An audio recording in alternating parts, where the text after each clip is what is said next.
They're ready, right? Ladies and gentlemen, be welcome to watch the #1 worldwide TV program. This is Caso Cerrado.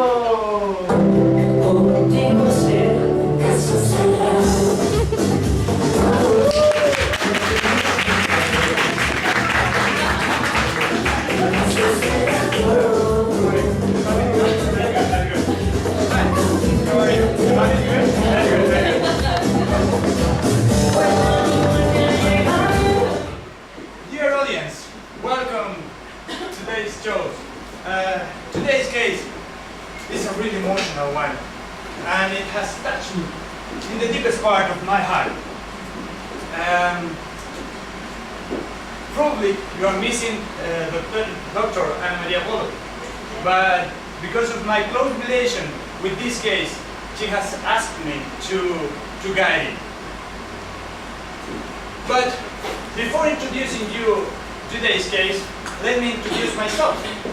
My name is Jack London, and I was not born in London. I was born in San Francisco, in the United States. My mother was Flora Wellman, and my father was William Channing, who abandoned my mother because of me. Yes, short after knowing that my mother was pregnant, he ran away. Anyway, my mother, sometime after, my mother Flora married John London, who was a veteran of the Civil War. Although they were really good parents, we always had economic problems. So I decided, and that's, I think that is the main reason why I decided to travel around the world. I left college and I seek my fortune.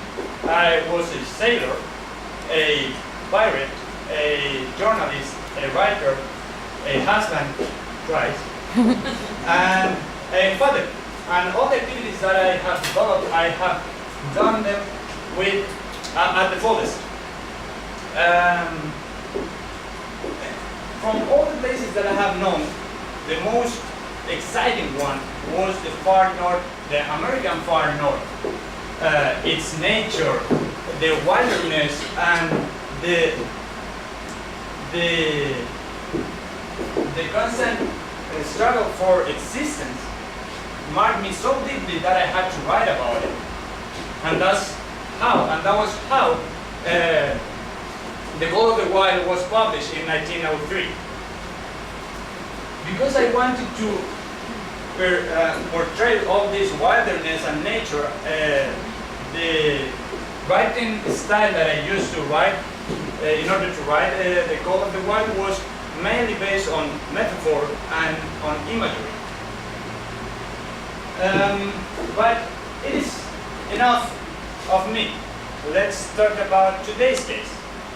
As I told you, this is an emotional case because we are going to decide about an innocent life. Mr. Thorpe, you are suing Mrs. Mercedes. Please tell me why and what you are asking for in order to solve this case. Good afternoon, Mr. London. My name is John Ford. I'm a from Houston, and I don't have much, and I don't need it. As long as I have my rifle and sword, I can get what I need. My claim today is that I demand this woman the return of my dog back. This dog is mine. It's mine. Mrs. Mercedes. I saved his life when you, your brother, and your husband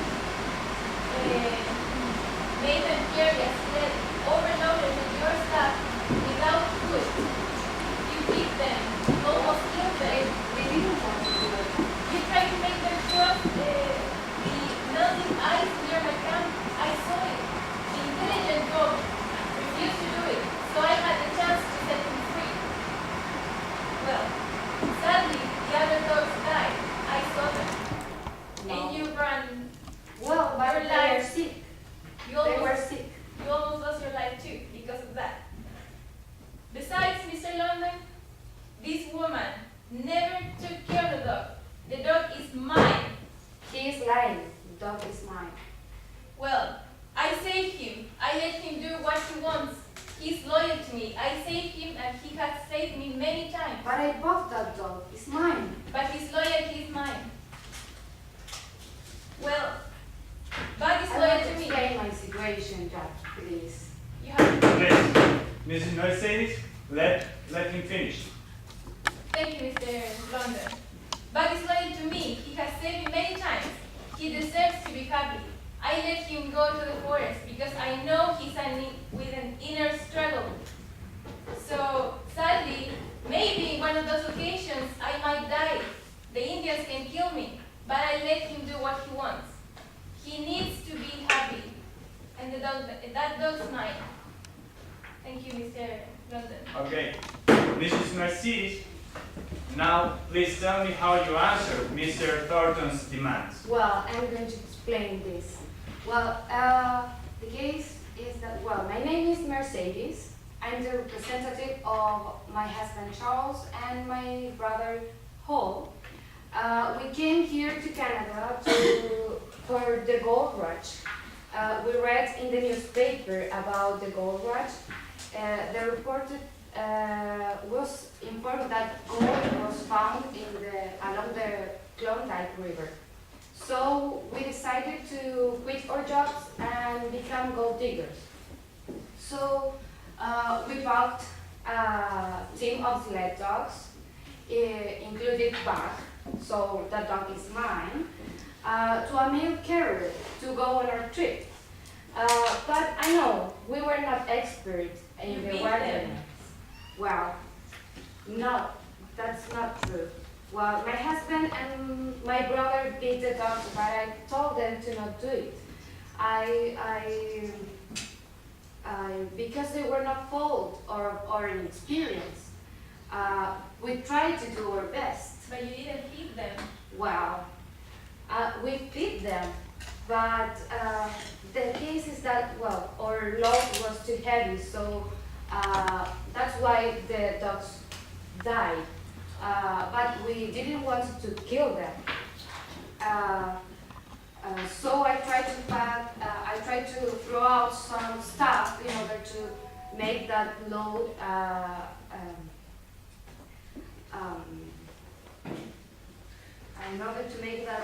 light for them. But you throw away the dog's food. This Is that woman- true? No, I It is didn't. true. Well, let me explain, please. I can leave my possessions. I can survive without my nail polish and my hair dryer. How can I survive without those things? Oh, so I throw the dog's food. I throw out the dog's food. So. Well, you know, I'm used to the civilized world. I can't leave my possessions. They are symbols of my wealth. I don't know what happened to my brother and my husband. They, you know, the things here in the wild are so different. The things are resolved through bloody fights rather than recent mediation. What's more, I know that my possessions are useless here, but I can leave those things. I have to return to my home. That's what I need back. This dog is mine. I bought him and here I have the proof. I have the bill. I paid for Bring the bill to me. I paid for him. Please check it. Yes, here says that bag is her property, but we'll see what happens next. Okay, do you have any other proof? No. Okay, that's good. Do you have any No, proof? sir. Okay, that's good. Do you have some more to say? Something more to say? No? Okay, so I'm explaining. Director, do we have any witness of this case? Okay, please let Bag come in. Bag? Please have a seat, Bag. This is my fault. He's my slave. He's my slave. Stay away from me. He's my slave. Have a seat, please, Bag.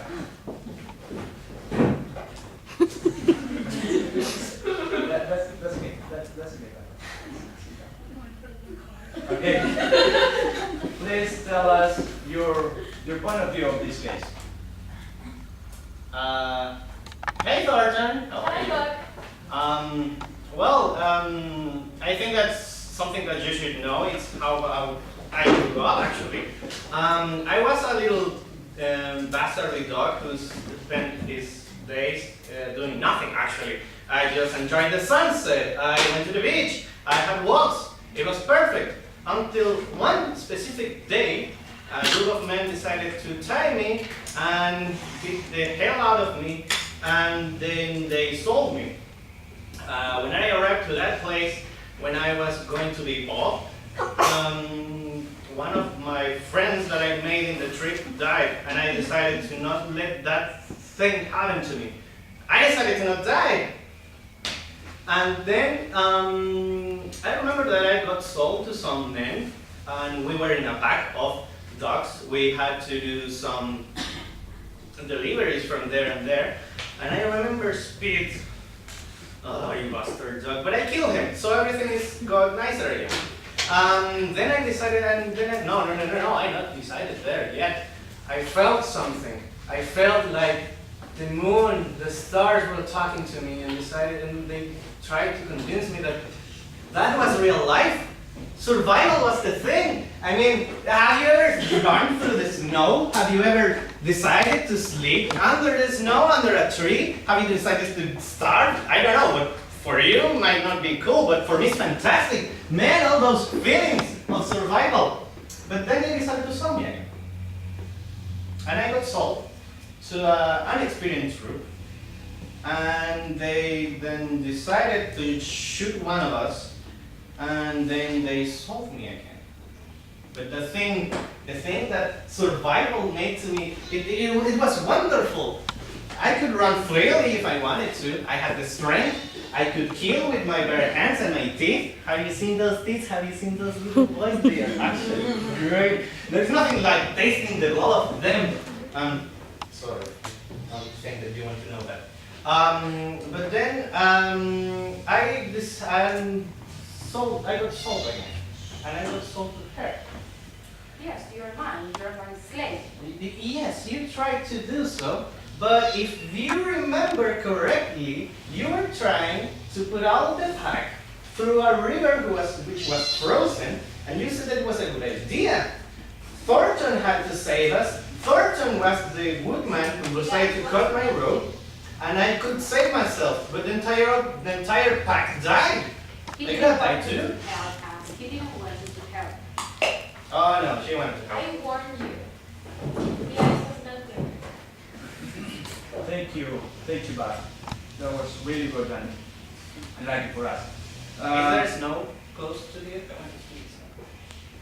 No, probably not. Okay. Okay, so can we please invite the psychiatrist and my personal friend, Mr. Nietzsche. Please come in.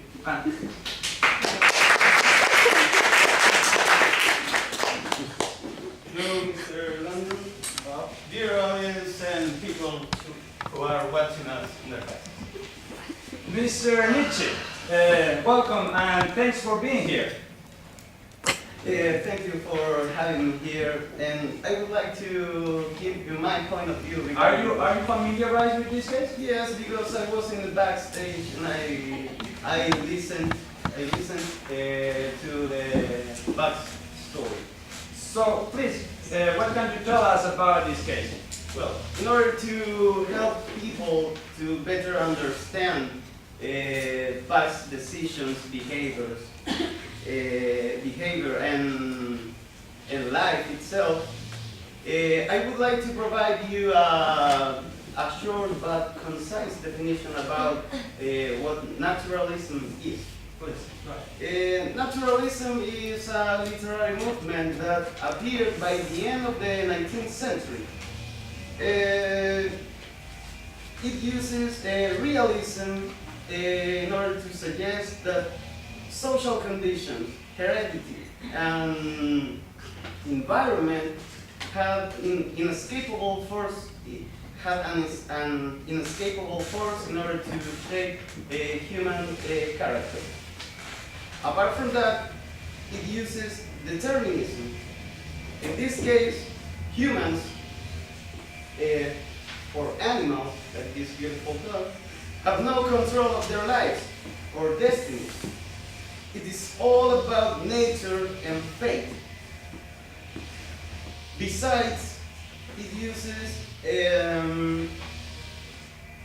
objectivism. This is how naturalistic authors write their stories, like you, my dear friend, Mr. London, because you didn't give your point of view regarding this situation. It's just a story.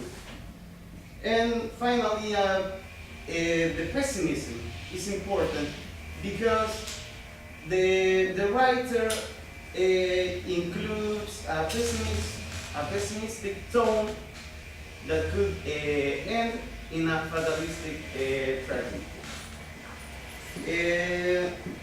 But in this case, the situation is not so different. For instance, my dear Buck suffered two principal events. The indispensable struggle for mastery. That's important because the old Buck, the moral one, went through a transition into the wilderness. So he had to change his behavior because in the wilderness the only moral is to survive. So here we have two important figures. My friend Charles Darwin, he proposed the theory of evolution in which men, in order to survive, have to have a strong behavior. Is a concept called the survival of the fittest. So the strongest prosper. And here you have my support to this theory, because I pointed out that the world was composed by masters, those who want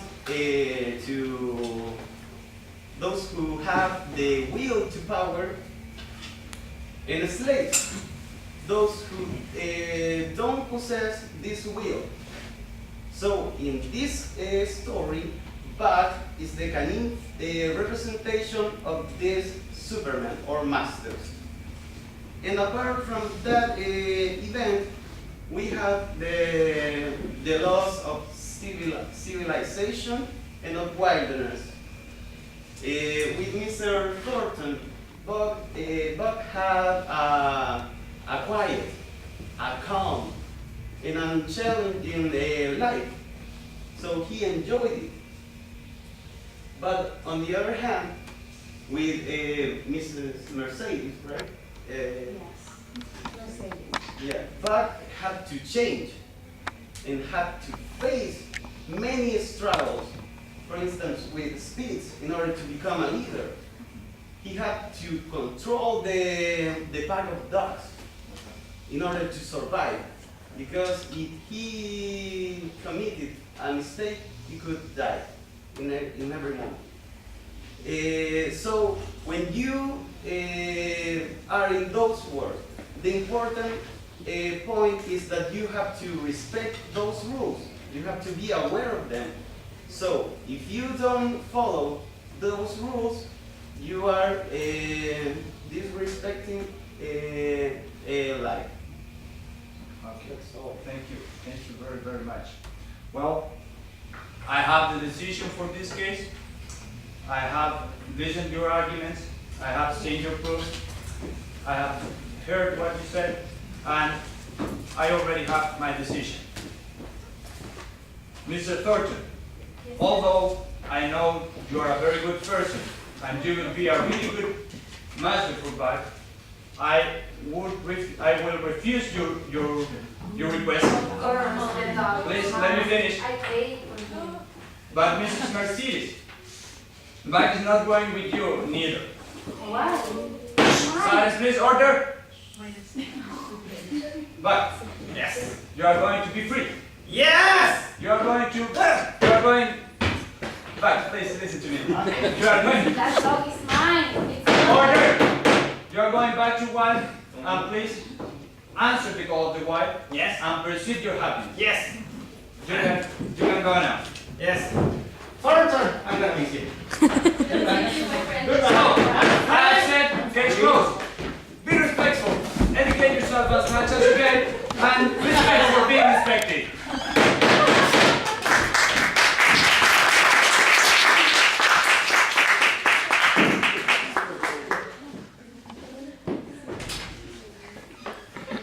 Should I go back?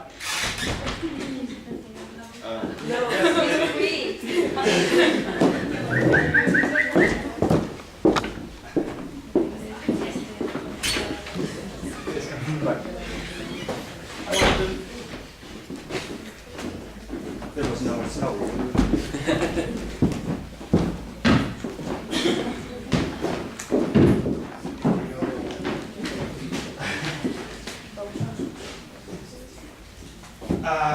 So, dear audience, do you have any questions? Would you like to do some comments?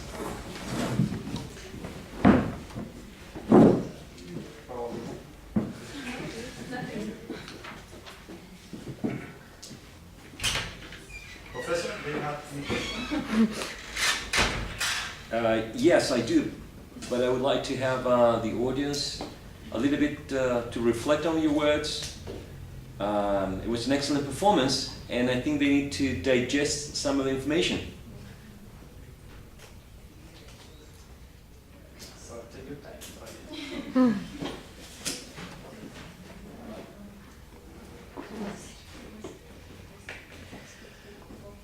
Marcela, could you refer to the transformation of the character, Buck, the evolution? Well, he starts being a dog of a house. He had a good owner, and he was like a domestic dog. Mhm.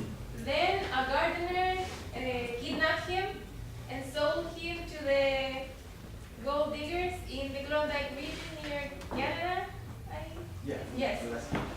So then he has to struggle with another life, with another way of living that wasn't the one he was used to.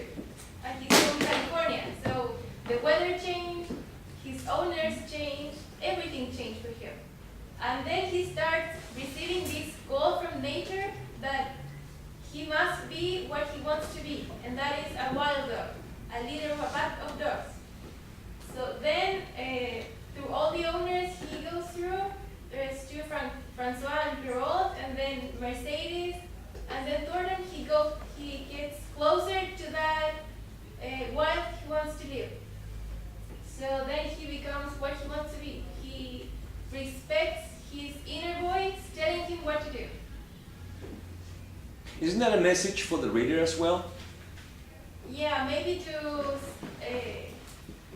trust yourself and stop like listening everything what society says.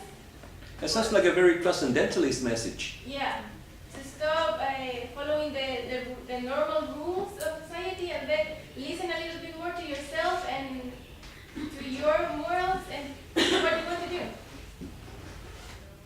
Lydia, do you think there's a comparison between civilization here and wilderness?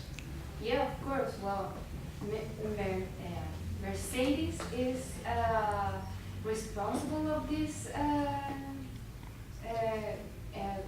comparison because she is used to the civilized world, and she didn't want to leave her possessions because they are symbols of her wealth in the civilized part. So, in contrast, in the wilderness, these possessions were not useful. So, So Lydia, what do you think is the point of including you as a character? What was going on in Jack London's mind when he thought about you as a character? What was he trying to prove? Well, I think that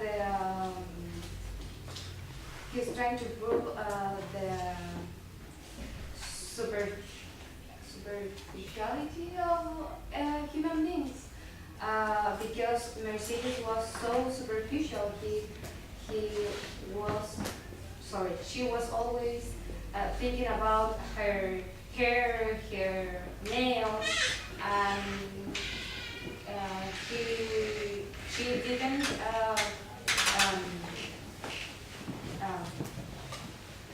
give value to the important things. That was the survival, I think, because at the end she died. Right. Professor? Yes, sir. Besides what Lydia has said, I would like to add just that with Mercedes and all this crew, Mr. London wanted to portray the inexperience of some people, and that wilderness is not for everyone, and that in order to be wild, you have to have a certain set of skills or abilities, like Buck, because although he was a domestic dog, he was prepared to be a wild one as well. So wilderness is not for everyone. I think that's it. That's the idea of Mercedes and all that crew, because they were really inexperienced, and we can see that in how they treated the dogs. To which extent was the original place where Buck was living different from the Klondike region? In every aspect, starting for the weather, because in California there was the warm weather, and in Alaska there was so cold, and also the way that he lived. He lived because in California he was, as Marcela said, a domestic dog without any worry, and in Alaska he has this struggle of existence. He had to fight for his life and in order to be fit, and everything was different. Now, Diego, the first owner, the first master was Judge Miller in California, and then he was bought by parole. Actually, he was Buck was stole by a gardener, and then he sold it to these people who was looking for gold in Alaska, and then he was part of the government transporting some mails. Right, and then Mercedes and Hall, and right, and then finally Thornton. Mr. Thornton, right? Who was a really good one, master. What made him a really good master? That he cared about animals, and he did not see them as slaves. That he saw them as friends or part of his family. But he died. Sadly he died because of Indians, and Buck took revenge of them because actually Buck. I've got something to say. Thornton actually made the decision to let him run free, and I think that the book is decided from the series of decisions they made throughout the book. For example, when Hal and Mercedes and the other guy, Charles, decide to run the river anyway, and Thornton lets Buck free, and they all die. It's kind of a decision that it's there, but decisions are heavily influenced here because of the nature that affects those decisions. Also, in the same vein that Thornton let Buck be free and kind of be just, for example, appear during the day and then leave the house.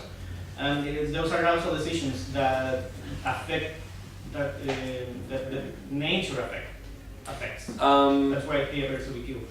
Buck, can you explain a concept that appears in the book? That is the something about the club and the fang, the law of the club and the fang. The club and the fang. Yes. It's to kill or be killed.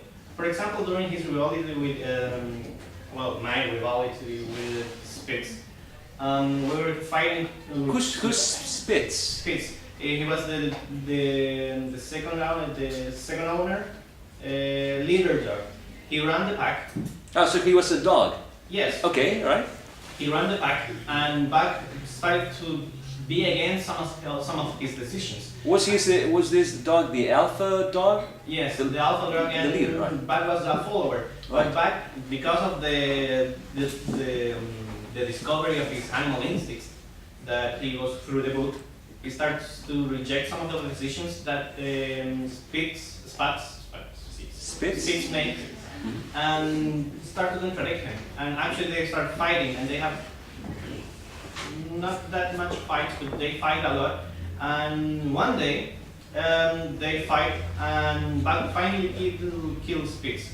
So it's the law to kill or be killed. Club is like a big stick, right? Excuse me? A club is like, to clarify the audience, a club is like a big stick. Ah, yes. Right. And the fang, can you show your fangs? All right.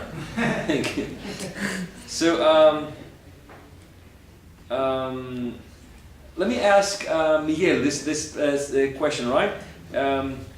What do you think about, because eventually Thornton dies. Thornton is killed by some Indians, right? And there's a sequence there, an event. Something happens with Buck. Yeah, When he discovers that. when Mr. Thornton was murdered by the Indians, Buck realized that situation, and he, as Diego said, took revenge of that event and killed all the crew of Indians. What do you think about that? Isn't that a sense of justice is a sense of justice innate to an animal? Is it part of a human nature? I think that because of this experience that he won by being in the wilderness, that was from my point of view, that was the call of the wild. In order to take revenge, maybe to look for justice by their hands. In order to Thanks, right? be loyal to his last master, because he was very good with the dog. So in order to show gratitude, maybe he took that decision.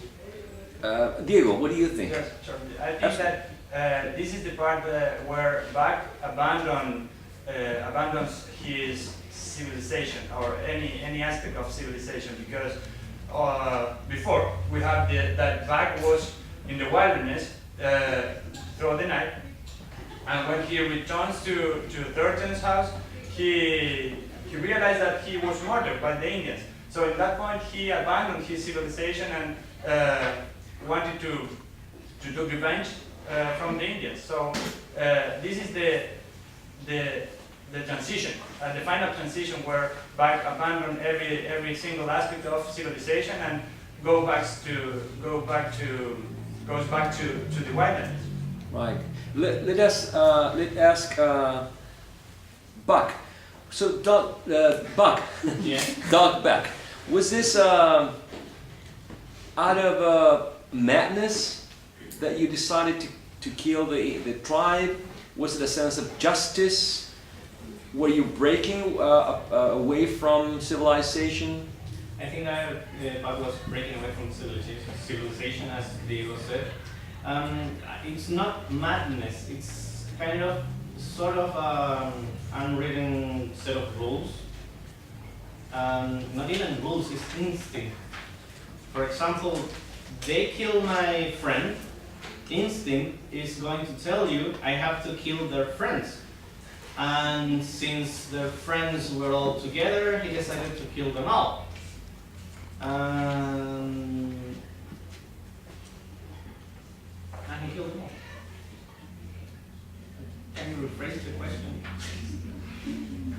Is it out of instinct or is it a sense of justice? Because if someone kills someone dear to you, what's that sense of retaliation? Is it out of divine justice? Is it just madness? It is justice, but it's heavily influenced by animal instinct. Or Professor? Yes, sir. Maybe it was because of something that I mentioned called the loss of wilderness. Because you have to behave in the way that the nature obligates you. I mean, if Bob saw that his master was murdered, he had to behave in the same way in order to be respectful with these laws. Because in other, I mean, if he didn't kill these Indians, he was breaking those rules. Yes, sir. Sorry. Well, that's the difference of civilization and wilderness, because everything is resolved through bloody fights rather than recent mediation. Right. I'm going to add that justice, we cannot call it justice because justice is something civilized. For instance, what we did here was justice because it was civilized. We were talking about this and we were discussing some issues with proof, and it was more mental than physical. We can call what Bach did revenge, because that's instinct, that's wild. We cannot call it justice because it's different. It's just pure and savage revenge. Marcela, I would like you to ask the audience one question that you consider should be answered easily after all the discussion or conversation. They have been very quiet, very well-behaved children. But let's quiz them, all right? One question that should be easily answered, please.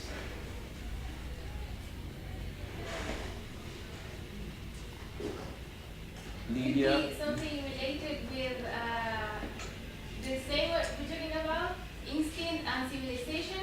Okay. Barbara, can you refer to the differences between civilization and instinct? And Instinct. instinct, civilization, and instinct. The wild, nature, wilderness, Wilderness, civilization, society, well, first of cities. all, I'm sorry.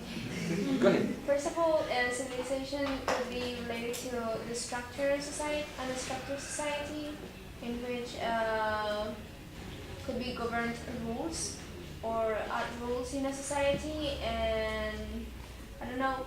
I imagine wilderness like the film Into the Wild, something different, life and freedom, and of course you don't have rule in your life, so I prefer that kind of life.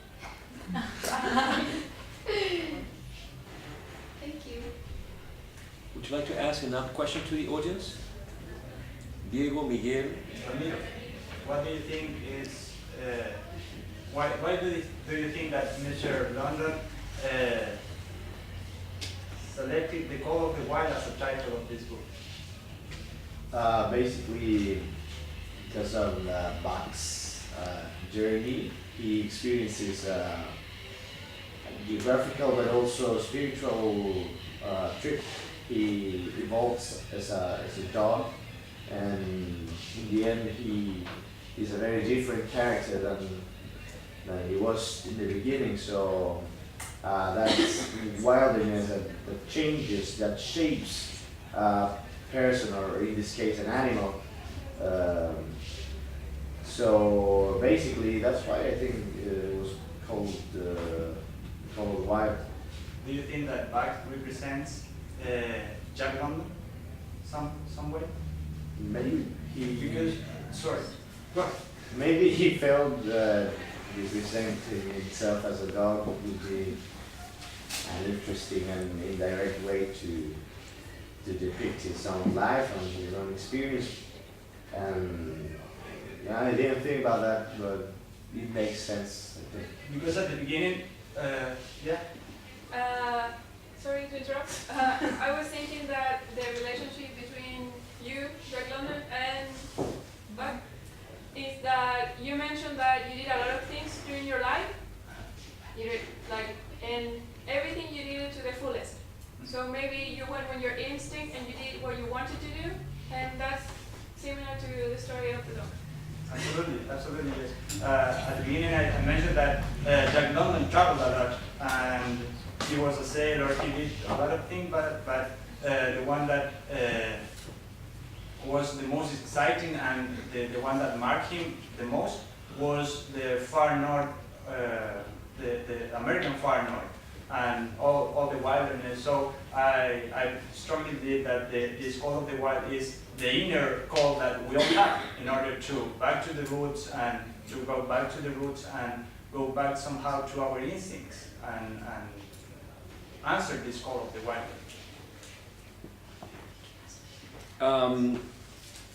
Do you have any other questions, dear audience?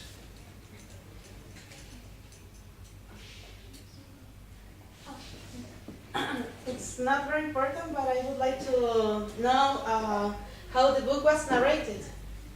If it was in first person, from the perspective of Bach, or in third person? It was from the perspective of Bach, but it was a third person omniscient narrator who knows about Bach's feelings, because Bach did not talk. He was just a dog. But the narrator knows his feelings and emotions and what he thought about different issues, but it was a third person omniscient narrator. Okay, thank you. Thank you for your question. Seems there are no more questions. Why did you decide to include Nietzsche? Was he gives the definition of naturalism. Like, did Jack London have any kind of relation with Nietzsche? Did they know each other, or was it a decision that you made? Let's Nietzsche answer. No, I didn't know him before. The thing is that one of the themes of this story was the indispensable struggle for mastery. So Nietzsche pointed out that the world was composed by masters. Those people, people who had the will of power in order to dominate. And on the other hand, it is composed by slaves, those who don't have that will. So, as I said before, Bach in this story is the representation of those masters, because he was a leader. He was the best dog among the pack of dogs that went to the story.